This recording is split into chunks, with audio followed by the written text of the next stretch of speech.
And we just also talked about Steph Curry going from a kid from Davidson, splashing on the scene, and then becoming one of the all-time greats. And we just love stories like that. Yeah. And in terms of that, I'm always interested in bringing you some stories that you may not be familiar with. And I became a bit more familiar with this young man's story at the Combine, certainly in preparation for it. And then he had me at hello when I saw him barking back at some of the coaches on the field that were trying to get the prospects into it. This young man needed no such prodding. He was giving it right back, and I loved it. And I'm like, you know what? At some point, I'd love to meet him on the program, and that moment has arrived. From Boise State, from Egypt by way of Boise State, Ahmed Hassanein is here on the Rich Eisen Show. How are you, sir? Good, sir. How are you? I'm doing great. Did I pronounce your name right? Because I heard about 15 versions of your name's pronunciation at the Combine. Yes, sir, you did. Okay, terrific. Thrilled to meet you. Man, I don't even know where to start with you, but let's start with how you first became aware of football, Ahmed. That's a great question. So I'm from Egypt. I'm not from here. Mm-hmm. I was born in the United States. I left when I was 6 years old. I left with my dad, and I left my older brother, Corey. We're half brothers. Mm-hmm.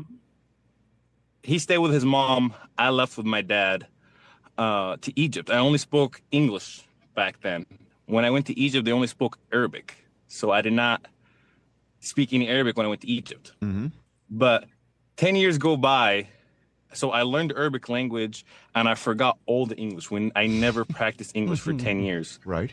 And I was like 6 years old. So I grew up in like Egypt and the Egyptian tradition and stuff. Did not know anything about football. Couldn't speak English. But sports was the big thing in Egypt. Mm-hmm. So I did CrossFit, I did jiu-jitsu, I did judo, I did ping pong, I did soccer, I did basketball. I did everything. But what I was really good at was CrossFit.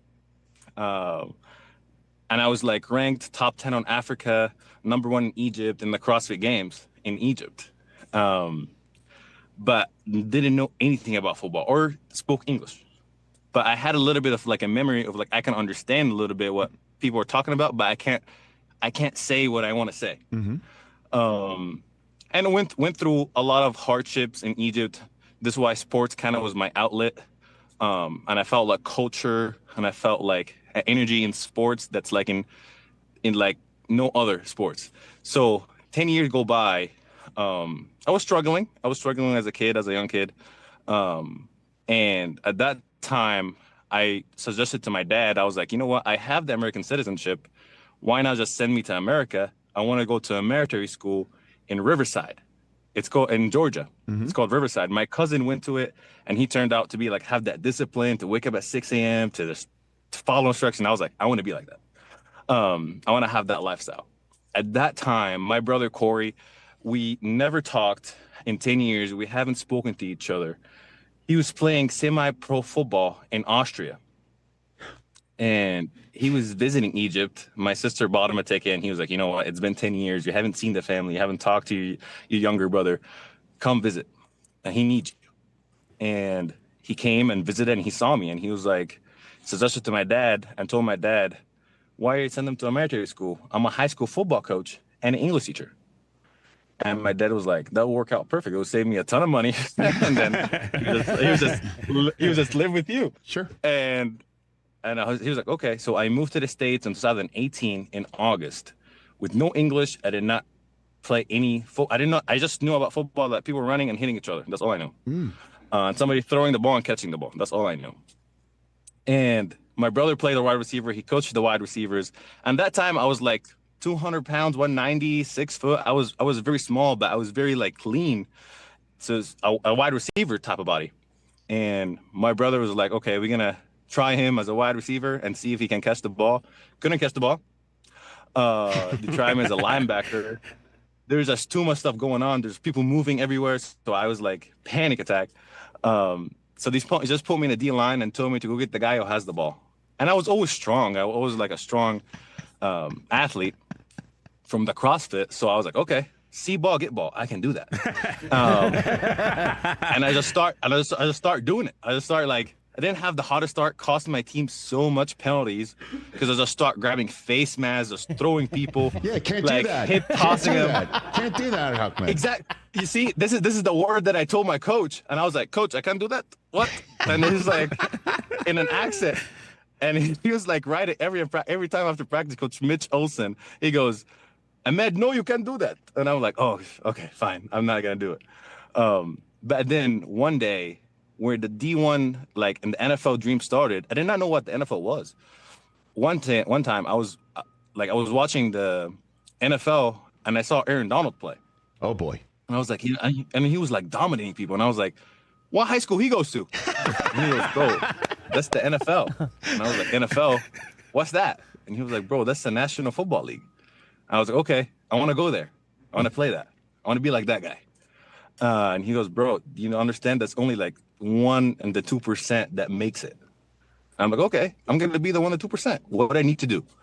He was like, okay, first you got to earn a D1 scholarship. You got to do good in college. You got to get invited to the combine and then get drafted and then be great. And I was like, okay, what's the first step?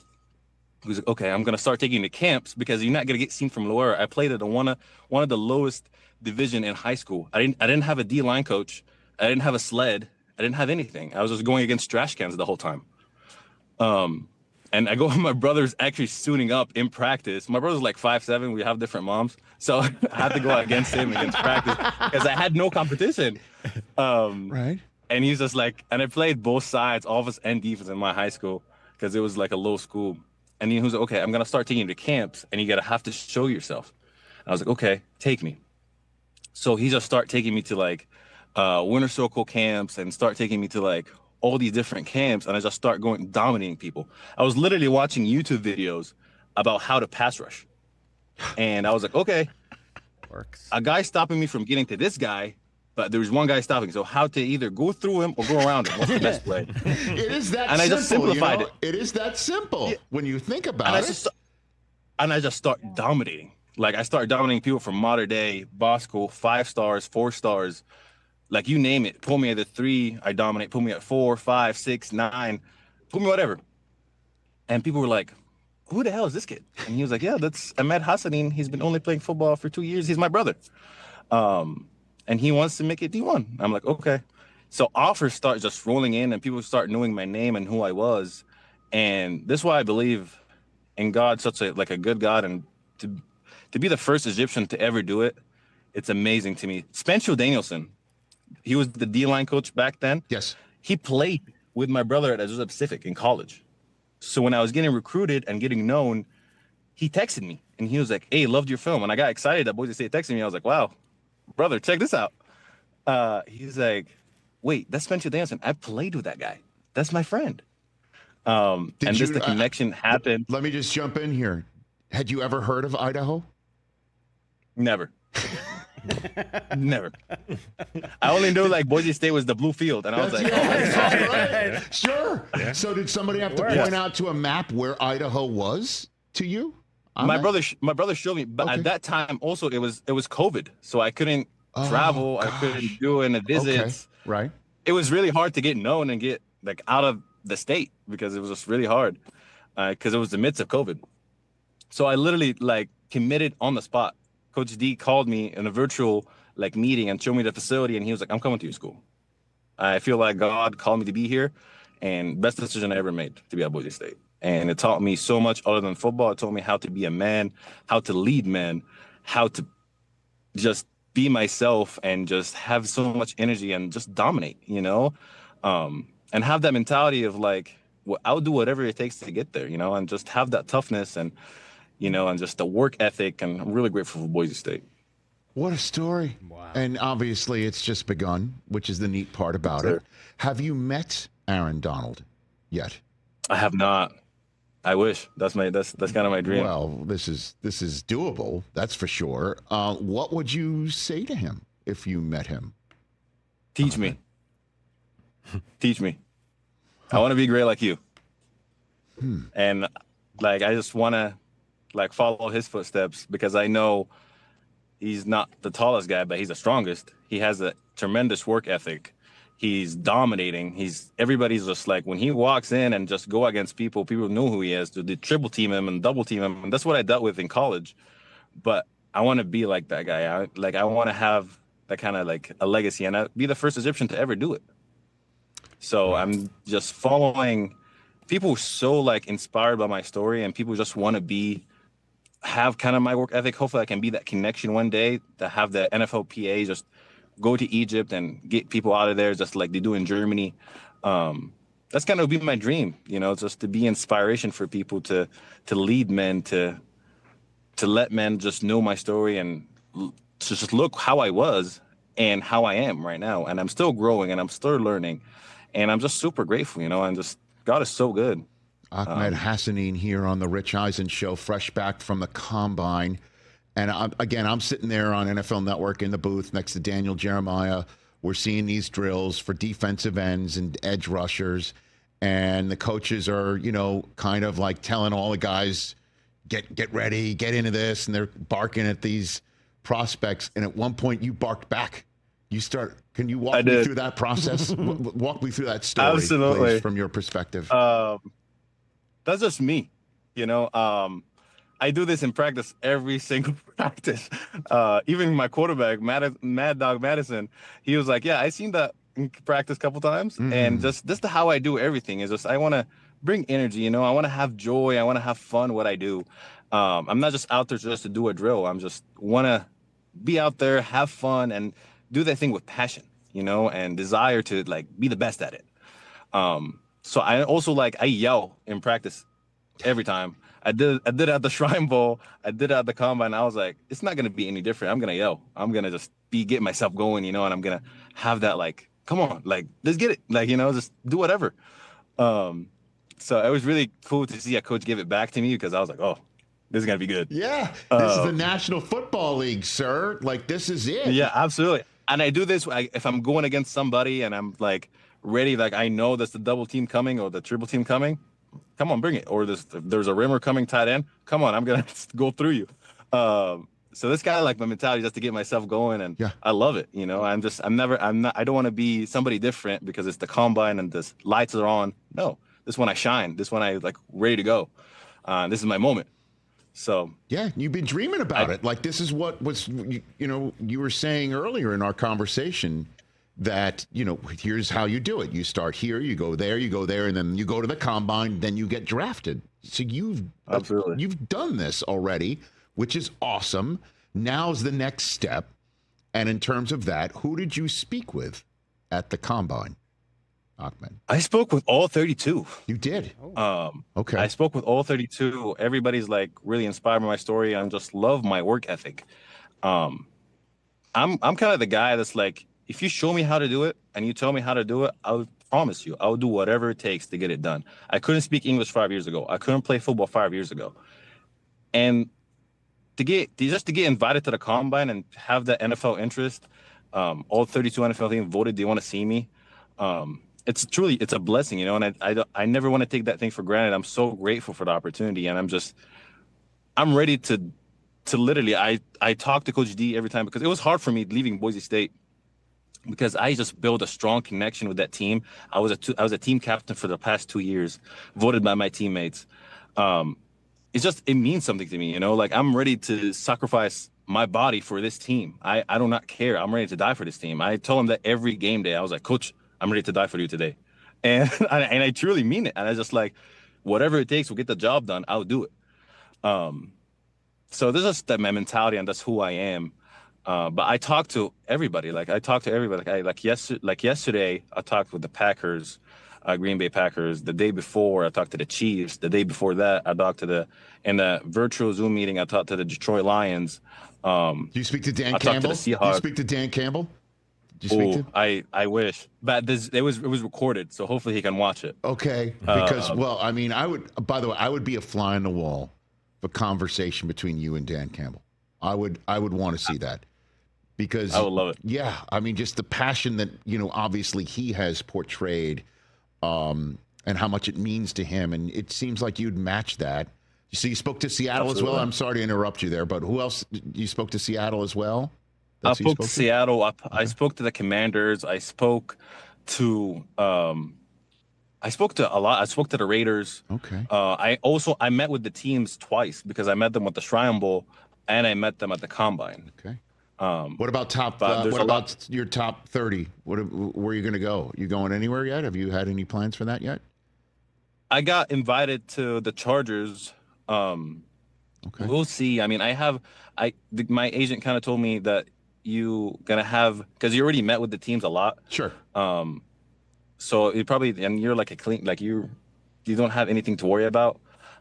So I don't think you're gonna get invited to any visits, but if so, then do it. I'll do whatever it takes. I just want to talk, have a conversation, because this is just me, you know. I'm out there. I'm not nervous. I'm passionate, you know. I love this. I love talking about my story and just what God leading me to. So I couldn't pick up on that, man. I couldn't pick up on that. Just kidding. So before I let you go, sarcasm. That's sarcasm, right? Hey! Oh, I could be your coach on that front. Let me be your sarcasm coach, please. I'm learning.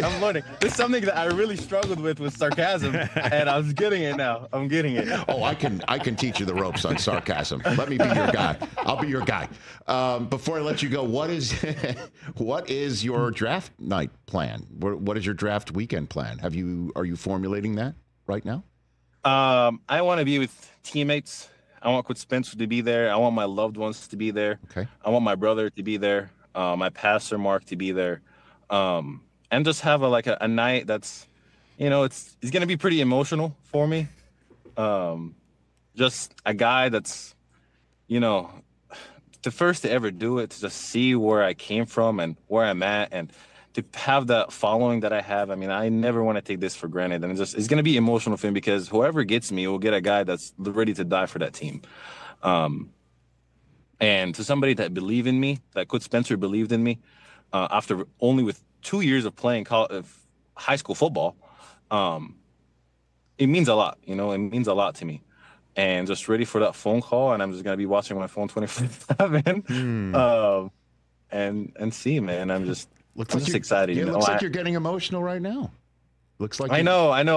Because I truly believe that God has a plan for me, you know, and God never fails, you know, and I'm just excited. I'm excited to work. I'm excited to, come on, yeah, come on, you know, I'm probably gonna go work out right now. That's great. I'm just excited, you know. We're going to go ahead. Awesome, TJ Jefferson, one of my colleagues, just got in my ear saying, but before we let you go ahead, TJ.